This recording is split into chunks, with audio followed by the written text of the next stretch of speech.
Hello everyone, welcome my YouTube channel. So guys, कशाक हो थे। आई होप कि ते बहुत अच्छा होगा और स्वस्थ होगा। थारा लोगों का बहुत सारा मैसेज आ रहा कि दीदी थारी और थारी बहन की लड़ाई क्यों हुई है। बिन तो बोली भी को नहीं और बिन सुना भी को नहीं, अभी के बावजूद भी थारी दुनिया की लड़ाई कहीं हुई, कहीं रीजन है चीज़ को। तो दोस्तों, मैं थाने स्टार्टिंग से बताऊँ भी की बात सुन जो थे गौर लगा के, नहीं थाने समझ में को नहीं आवलो। तो गाइज, हमारी जो शादी हुई ना, वह हुई ही 4 दिसंबर 2017 ने। मेरी उम्र ही मेरी उम्र ही 15 साल, मेरी भाण की उम्र ही 25 साल। हमारी दोनों की शादी एक ही दिन हुई ही। मेरी छोटी उम्र में शादी कराई क्यों? रीजन है को भी। रीजन कहीं है दोस्तों, मेरा पापा की डेथ होगी ही। गरीबी में जिंदगी ही मारी, गरीबी में दिन तोड़े आसा। मेरी बड़ी वाली सिस्टर है, बिन बोली को ना सुने को ना। जड़ा माल्टी मम्मी सोची कि काल ने भाई बडोड़ी भाण ने दुख नहीं हो जाए, और अगर बाई चांस बिना दुख होगो तो बात कहीं ऐसी बताओगी मम्मी ने कि मेरा यो दुख है। तो काल ने मैं ज्योति बीबी का करने रेसी, तो ज्योति तो आपने बता सके है ना, क्योंकि ज्योति ने तो बोली आवे है। ई वजह से हमारे दोनों की सागे शादी करी। लेकिन गाइस, मेरी ओनली फॉर शादी थी। मेरी मम्मी ने 4 साल मेरे को मेरे ससुराल नहीं भेजा था, और मेरी मम्मी ने साफ मेरे ससुराल वालों को ये बोला था कि ज्योति को हम नहीं भेजेंगे, क्योंकि ज्योति की उम्र अभी 15 साल है। और ज्योति ने अभी पढ़ाई, उस टाइम पे मैं 9वीं क्लास में थी खाली जब मेरी शादी हुई थी। तो मेरे परिवार वालों ने साफ मना कर दिया था। ये तो रही मेरी बात, मैं मेरे पीहर थी। अब मेरी बहन की बात सुनो। मेरी बहन की शादी हो जाती है और मेरी बहन चली जाती है। उसके शादी के 1 महीना बाद में हमें पता चलता है कि मेरी बहन प्रेग्नेंट है। हम बहुत खुश होते हैं, बहुत इन्जॉय करते हैं कि चलो भाई, उसको बोली नहीं आती, सुनता नहीं है, बट वो प्रेग्नेंट है, बहुत अच्छी बात है, बहुत खुशी मिली हमें। गाइस, 9 महीने बाद में उसके बेबी बॉय होता है। हम बहुत खुश थे, मम्मी भी खुश थी, ससुराल वाले भी खुश थे।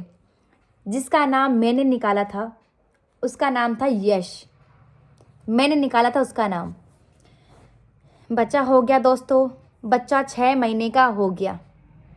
दोबारा हमें पता चलता है कि बहन प्रेग्नेंट है। तब भी हम खुश होते हैं कि चलो कोई बात नहीं, लगता ला रहा एक और हो जाए लो, ऑपरेशन करवा दे शाह, बढ़िया काम हो जाए लो। गाइस, दूसरा बच्चा भी हो गया, जिसका नाम मैंने निकाला था ऋतिक। तो मेरी भाण का 2 बच्चा हो चुकिया है, पहला यश और दूसरा ऋतिक। गाइस, अब मेरी भाण की जिंदगी मोड़ ले रही है। पानी खत्म हो गो हो घर आने जना हमारा पापा जी ससुर जी टैंकर वाला ने फोन करया कि भाई हमारा पानी खत्म हो गो, जो पानी गाल जा हमारे टैंक के मायने।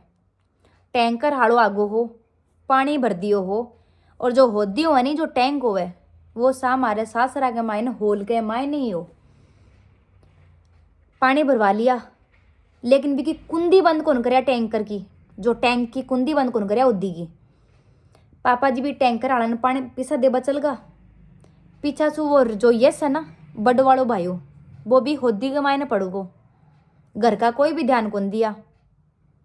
गाइस, के मानोगा घर के मायने 12 मेंबर आ। पापा जी, ससुर जी, मम्मी जी, मासेर सासू, उनके बच्चे, मामेर ससुर के बच्चे, जीजू, मेरी सिस्टर, सब थे वहाँ पे। किसी ने भी कोई ध्यान नहीं दिया। पापा ने क्या किया, पैसे दे के आ गए और होद को लगा दिया ताला। एक बार देखा भी नहीं कि इसके अंदर बच्चा गिरा हुआ है। पापा सो गए, 2 घंटे पापा सो गए। फिर ऊपर से मेरी बहन आई, 2 मंजिल के मकान है हमारे ससुराल में। ऊपर से मेरी बहन आई, बोला वो यस कहाँ पे है, बच्चा कहाँ पे है। तब मम्मी ने बोला कि वो तेरे पास है, वो बोले उसके पास है, वो बोले उसके पास है। बच्चा किसी के पास नहीं था। कॉलोनी में सब जाके देखा, तब कॉलोनी वालों ने बोला कि नहीं, आपका बच्चा तो यहाँ पे आया ही नहीं है। तब मेरे माँ, मतलब जो मेरी मास्टर सास है, उसने बोला कि एक बार होद में तो देख लो, बच्चा कहीं नहीं मिल रहा, तो होद में देखो एक बार। मेरे ससुर जी ने होद खोल के देखा तो बच्चा फूला हुआ था, बच्चे की डेथ हो चुकी थी। साफ सी बात है, 2 घंटे बच्चे को पानी में हो गया तो डेथ तो होनी थी उसकी। उसका अंतिम संस्कार किया, दाग वाग सब उसका किया। मैं भी वहाँ पे गई थी जब उसका दाग हुआ था। दाग वगैरह कंप्लीट हो गया था, मैं मेरे घर पे फिर से आ गई थी। फिर भी चलो कोई बात नहीं, हमने सोचा था कि भाई एक बच्चा तो दीदी की अभी भी है, कोई बात नहीं। उसके बाद में गाइज मैं भी प्रेग्नेंट हो गई थी, तो हमें और भी खुशी हुई थी कि चलो कोई बात नहीं, एक बच्चा हमारा ख़त्म हुआ है तो मैं प्रेग्नेंट हो गई, वही बच्चा मेरे पेट में आ गया। गाइज 2 महीने बाद में मेरा बच्चा अबॉर्ट हो गया, पेट में अबॉर्ट हो गया था मेरा बच्चा। मैं बहुत रोई, बहुत दुखी हुई मैं, बट कुछ नहीं कर सकती थी मैं। क्या करती, कुछ नहीं कर सकती थी मैं। उसके 1 महीने बाद में दोस्तों, जो मेरा दीदी का लड़का था, दूसरा बेबी, उसके यहाँ पे लग गई थी, यहाँ पे उसके लग गई थी। किसी ने भी ध्यान नहीं दिया और उसका जो ब्लड निकला था यहाँ का, उसने थूक के द्वारा सारा ब्लड अंदर खींच लिया। गाइस ब्लड की एक गांठ अंदर हो गई थी उस बच्चे के। फिर क्या था, मेरी बहन उसको दूध पिला रही थी बच्चे को और साथ में फ़ोन देख रही थी। सबसे बुरी आदत है मेरी बहन की फ़ोन देखने की।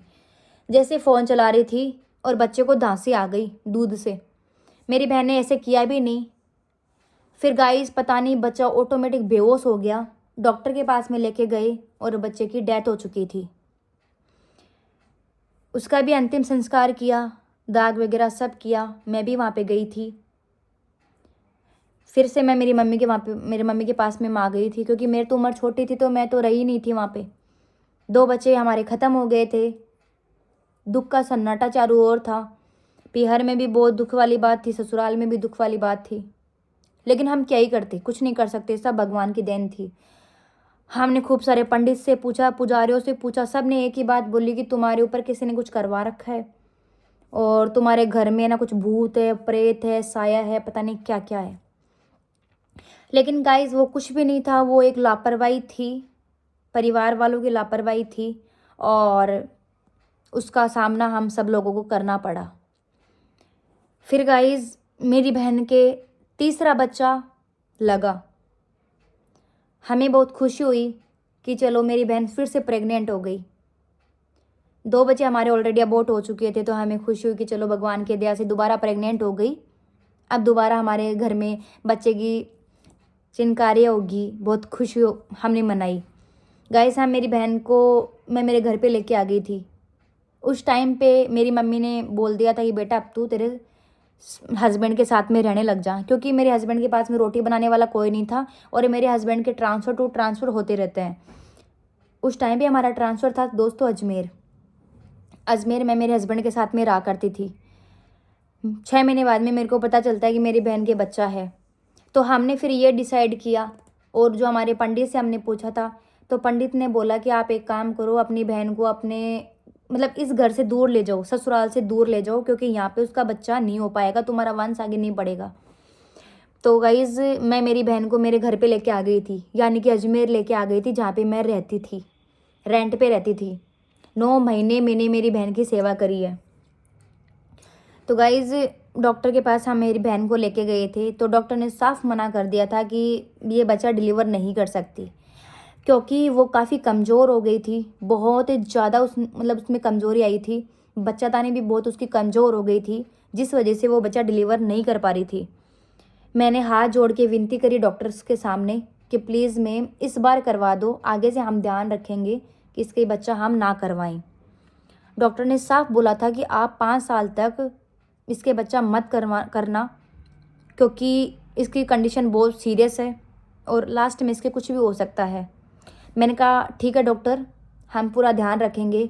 डॉक्टर ने बोला आप इसकी डाइट का फुल ध्यान रखना, अगर आपने इसके डाइट का ध्यान नहीं रखा तो इसके भी कुछ हो सकता है और बच्चे को भी कुछ भी हो सकता है। मैंने कहा ठीक है डॉक्टर, हम इसके डाइट का फुल ध्यान रखेंगे, लेकिन प्लीज़ आप बेबी को भी सही रखना और मेरी सिस्टर को भी सही रखना। गाइस 9 महीने तक मैंने मेरी बहन का पूरा ध्यान रखा मैंने। डाइट में ध्यान रखा, आने जाने में, सफ़र में, हर चीज़ में मैंने ध्यान रखा। यहाँ तक कि मैं उसको अकेला भी नहीं सोने देती थी। मैं, सावंत, मेरी सिस्टर, हम एक बेड पे सोते थे, ठीक है। हमारी जो प्राइवेसी थी मेरे और मेरे हस्बैंड की, वो भी हमने सब बंद कर दिया था कि चलो एक बार दीदी के बच्चा हो जाए, उसके बाद में हमें तो देखो ज़िंदगी भर साथ रहना ही रहना है। बहुत हमने ध्यान रखा, हम एक बेड पे तीनों सोते थे, खिलाना पिलाना, जूस फ्रूट सैलेड हर चीज़ टाइम टू टाइम पे, डॉक्टर को दिखाना, हर चीज़ मतलब करते थे हम। 9 महीने बाद में दोस्तों दीदी के फिर से लड़का हुआ, जिसका नाम मैंने रखा था अंकित, जो कि मेरी मम्मी के पास में रह रहा है अभी। बच्चा हो गया उसके, फिर मैंने मेरी मम्मी को बोला, मैंने कहा मम्मी इसको ससुराल मत भेज तू, इस बच्चे को तू ही ले जा और बहन को भी तू ही रख, क्योंकि बहन तो भाई फीड करवाती बच्चे को, क्योंकि भाई यहाँ पे डर भी था कि क्या पता फिर से इस बच्चे को कुछ ना हो जाए। पापा मम्मी भी लापरवाही करते हैं, मेरी बहन भी सारा दिन फ़ोन में लगी रहती है, वो डी फोडा में वो कुछ नहीं कर सकती। मेरी बहन मेरे जो दीदी का जो लड़का था उसको ले गई अपने घर पे, मेरी मम्मी ले गई मेरी बहन को और उसके बच्चे को। 10 महीने तक जो मेरी बहन है और मेरा जो अंकित था, बहन का जो बच्चा था लड़का, उसको मेरी मम्मी ने रखा, फीड करवाया, सारा काम परफेक्ट था। उसी टाइम पे मैं प्रेग्नेंट हो गई थी, जब मेरी बहन को 10 महीने हो गए थे मेरे घर पे, मेरी मम्मी के घर पे। उस टाइम पे मैं भी प्रेग्नेंट हो गई थी। अब इसके आगे की बात मैं आपको कल बताऊंगी कि आगे ऐसा क्या होता है, आगे ज़िंदगी मोड़ कैसे लेती है। फिर हमारी फ़ाइट हुई, पता नहीं क्या क्या लफड़े हुए हमारे बीच में, वो नेक्स्ट पार्ट में बताऊंगी। अभी के लिए आपसे विदा चाह रही हूँ। अगर मेरा वीडियो अच्छा लगे तो लाइक कमेंट शेयर और हाँ सब्सक्राइब कर लेना। मेरे वीडियोस में आपको मेरा मेन जो पार्ट होता है ना, वो कौन सा अच्छा लगता है कमेंट सेक्शन में बताना। और एक चीज़ हाथ जोड़ के आपको विनती करती हूँ, मैं मेरी जो भी रियलिटी होती है ना आप लोगों से शेयर करती हूँ, जो भी मेरी सच्चाई होती है ना सब आपके सामने खोल के रख देती हूँ मैं, ठीक है गाइज। मैंने गरीबी में दिन देखे हैं मेरे, आज भले ही आप लोग मुझे कुछ भी बोलो, आप मुझे गालियाँ भी बोलते हो, सपोर्ट भी करते हो, बट गरीबी में मैंने मेरे दिन काटे हैं, देखे हैं। मेरे पापा ख़त्म हो गए थे ना, मेरी मम्मी ने बहुत मुश्किलों का सामना करके हमें पाला, इतना बड़ा किया है। तो मुझे पता होगा यार कि दुख क्या चीज़ होती है। आज भले ही सब कुछ है मेरे पास में, बट वो दिन आज भी याद है मेरे को यार। तो अभी के लिए मैं विदा चाहती हूँ, सब्सक्राइब कर लेना न्यू हो तो। Bye bye, tata, take care.